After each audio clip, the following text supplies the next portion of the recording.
Good afternoon and welcome to Spectrum Television News at 12. I am Uyai Imam, come to you live from Uyo, the capital city of Akwa Ibom State. Let's take a look at the headlines. Presidency reaffirms Tinubu's pro-June 12 credentials. Senate set to hold public hearing in 6 geopolitical zones. Plus, Russian drone, missile barrage and Kiev kills 7. We'll bring you details of these stories and more in a moment.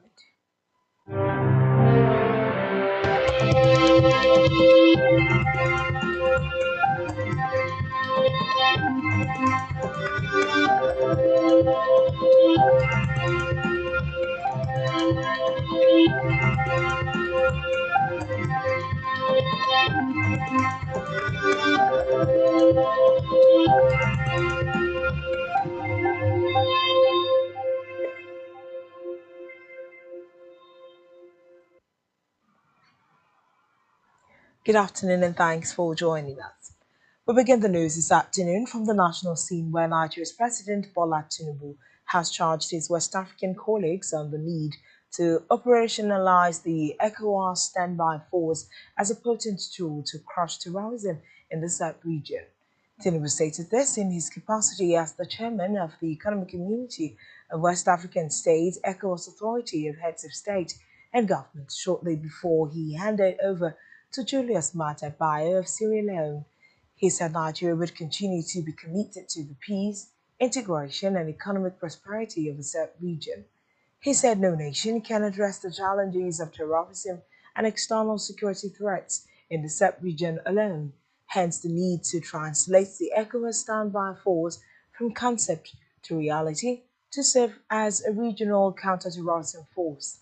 Tinubu said he was worried over the slow pace of the force, which was supposed to be constituted with soldiers drawn from all ECOWAS member states. Meanwhile, President Bola Tinubu has directed security agencies to redouble their efforts in defeating the remnants of Boko Haram insurgents in the country. Tinubu made the call while mourning the victims of the suicide bombing in Koduga, Borno State, according to a statement by his special advisor on information and strategy, Bayo Nanuga, on Sunday. The president described the attack as an act of cowardice. He commiserated with the Borno state government and the people of the state over the incident. He also directed the National Emergency Management Agency, NEMA, to support the survivors. In the meantime, the presidency has flayed former Jigawa State Governor Sule Lamido over his remarks on President Bola Ahmed Tinubu's role in the pro-democracy struggle. It said that his claims that the president only joined the struggle after the formation of the National Democratic Coalition, NADECO, was false, revisionist, and historically dishonest. The presidency reaffirmed the president's pro-June 12 credentials, noting that he never at any stage deserted the battle he joined at the outset when he was a senator. According to the presidency, Lamido, then national secretary and the national chairman of the defunct Social Democratic Party, SDP, the late Chief Tony Anea, and not President Tinubu, traded off the mandates of the late Chief Moshood Abiola. Recall that Abiola won the June 12, 1993 poll, which was adjudged to be free and fair by domestic monitors and foreign observers. Now to the Red Chambers, where the Senate Committee on the Review of the 1999 Constitution is set to organize a comprehensive 2-day zonal public hearing in the country's 6 geopolitical zones to gather Nigerians' input on the proposed constitutional amendments. The committee, chaired by the Deputy President of the Senate, Senator Boru Jibrin, set the public hearing, which will be held simultaneously in Lagos, Southwest, Enugu, Southeast, Ikorebene, South-South, Jos, North Central, Maiduguri Northeast, and Kano Northwest is convened to gather the inputs of citizens on the proposed amendments to the nation's constitution. Special advisor to the Deputy President of the Senate on Media and Publicity, Ismail Mudashir, revealed this in a statement on Sunday. He said the hearing scheduled for July 4th and 5th, 2025, will examine critical national issues, including local government autonomy, electoral and judicial reforms, state creation, state police, and inclusive governance. On electoral matters, the Independent National Electoral Commission (INEC) has said that no group has applied for registration as a political party. The Electoral Empire insists that associations seeking to be registered as political parties must follow laid down guidelines and abide by the legal and administrative requirements for registration. Admitting that over 100 associations are in the queue, the Commission said none of them has submitted a formal application to do it yet. National Commissioner and Chairman of the Information and Voter Education Committee, Sam Olumekun, told newsmen that what INEC has received so far are letters of intent and not formal applications. Meanwhile, the media space has been awash with requests by the All Democratic Alliance (ADA) for registration as a political party ahead of the 2027 elections. Moving now to Africa, where a regulatory agency announced Saturday that the Democratic Republic of Congo has extended its ban on cobalt exports for 3 months, a measure aimed at curbing an oversupply of the key material for electric vehicle batteries. The world's largest supplier of cobalt, the country imposed a 4 month export ban in February after price hit a 9 year low of just $10 per pound. ARICOM's plans to announce a further decision to modify, extend, or lift the suspension before the end of this new 3 month period, which will conclude in September. Reports on Friday said that Congolese authorities were considering extending the ban as they review the allocation of cobalt export quotas. Among mining companies, several industry players, including Glencore, the world's second largest cobalt producer, support the introduction of these quotas. However, Glencore's position differs from that of the leading producer, the Chinese group CMOC, which is actively campaigning for the ban to be lifted. On the foreign scene, Iran on Sunday threatened U.S. bases in the Middle East after massive airstrikes that Washington said had destroyed Tehran's nuclear program, though some officials cautioned that the extent of damage was unclear. International concern focused on fears that the unprecedented U.S. attacks would deepen conflict in the volatile region after Israel launched a bombing campaign against Iran earlier this month. Ali Akbar Falayati, an advisor to Iran's supreme leader Ayatollah Ali Khamenei, said bases used by U.S. forces could be attacked in retaliation. Recall that President Donald Trump urged Iran to end the conflict after he launched surprise bunker buster strikes on the key underground uranium enrichment sites at Fordo, along with nuclear facilities in Isfahan and Nahanz. Still in the foreign scene, Ukraine said on Monday that Russia had fired dozens of drones and missiles at the country, killing 7 in Kyiv. A flurry of diplomatic efforts to end the 3 year war have stalled, with the last direct meeting between Kyiv and Moscow almost 3 weeks ago and no follow-up talks scheduled. Reports say journalists heard the buzzing of drones flying over the center of the capital and explosions ringing out during the overnight barrage. Ukrainian President Volodymyr Zelensky said 6 people were killed in Kyiv and another person was left dead in Bila Sexva, just outside the capital. Zelensky said Russia had launched 352 unmanned aerial vehicles, including Iranian-designed drones, and 16 missiles at Ukraine, adding that some of the munitions were provided to Moscow by North Korea. Still to come in the news. Super Falcons arrive Portugal for pre-WAFCON friendly. Stay tuned for details of this and more in a moment.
Thanks for staying tuned and now to the rest of our news stories.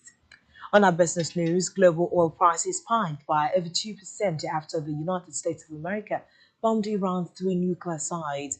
Oilprice.com data shows that oil prices skyrocketed as trade commenced on Monday. Reports say as of 1:16 a.m. on Monday, Brent crude and West Texas intermediate futures prices stand at $78.99 and $75.81 per barrel, up from $77.04 and $73.83 per barrel on Sunday. Recall that President Donald Trump announced on Saturday that the U.S. successfully bombed Iran's Fordo, Naaz, and Isfahan nuclear sites. Iranian authorities had vowed retaliation, which had sent a panic signal across the Middle East and the world at large. Still in business, the Naira strengthened at the official window in the past week to 1,547 Naira per dollar from 1,549 Naira per dollar, supported by intervention from the Central Bank of Nigeria, which injected dollars into the market to ease corporate demand pressure. An analyst also alluded the development to the resilience of the Naira to foreign exchange inflows from foreign portfolio investors. Corridors Capital Limited, in an investor's note, revealed that FBIS brought in dollars to participate in the open market operation auction by the CBN. The CBN conducted an OMO auction driven by its continuous efforts to absorb excess system liquidity. The central bank offered 600 billion naira across the 155-day and 204-day tenors, attracting strong investor interest with total subscriptions reaching 1.14 trillion naira. Ultimately, the CBN allotted 1.07 trillion naira with stop rates clearing at 24.20% and 24.59%, respectively. On our health news, Edo State Commissioner for Health, Dr. Cyril Oshamale, has confirmed that 3 fatalities have been recorded following the outbreak of diphtheria in the state. Dr. Oshamale made this known over the weekend during a media briefing in Benin City, where he provided updates on the public health situation. The commissioner also revealed that 7 cases of dengue fever had been identified in the state, although no deaths have been linked to the virus so far. According to him, the confirmed diphtheria cases were spread across 6 local government areas, but he assured residents that the situation was being managed effectively and remained under control. Reiterating that diphtheria is a vaccine preventable disease, Dr. Shomane urged parents to prioritize immunization for their children.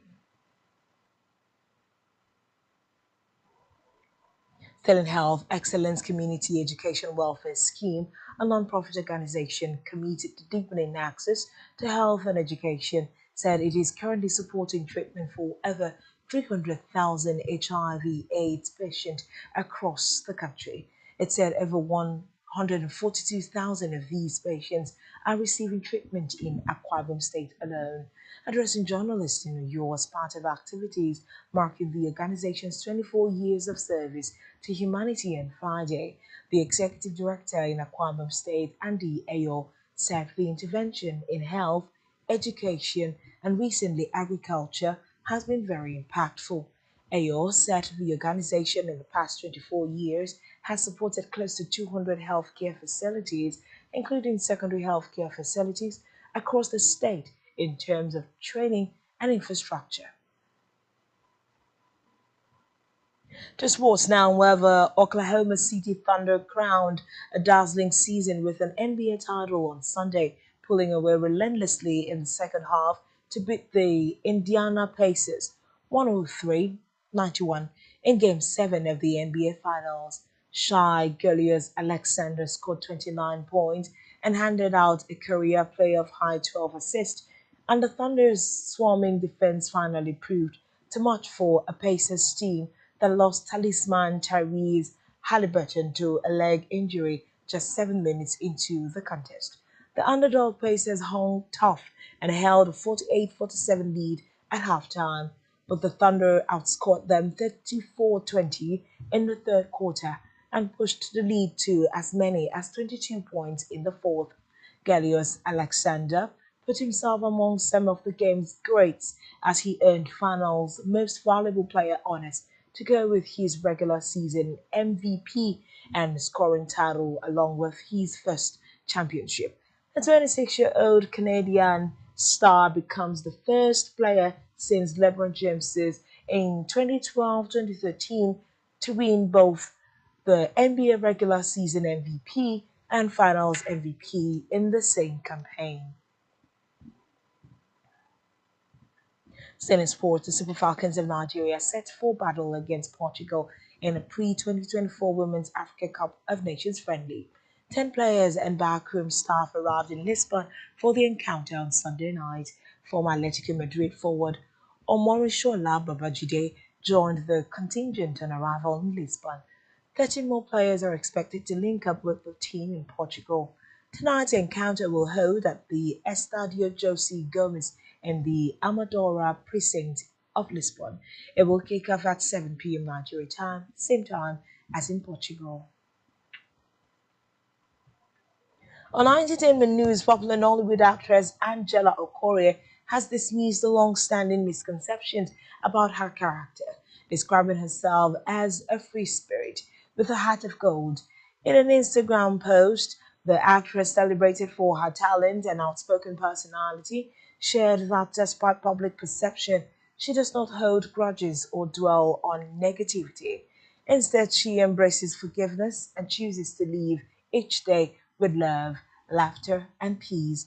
Angela shared a recent experience where a woman asked her how she manages to deal with the hate directed toward her. She explained that although she might react in the moment as any human would, she ultimately chooses to let go and move on.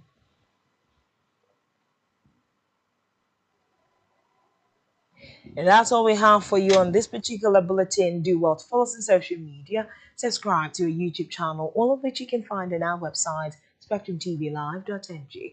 This has been Spectrum Television News at 12 a.m. EIMM. Thanks for watching. Enjoy the rest of your day. Good afternoon.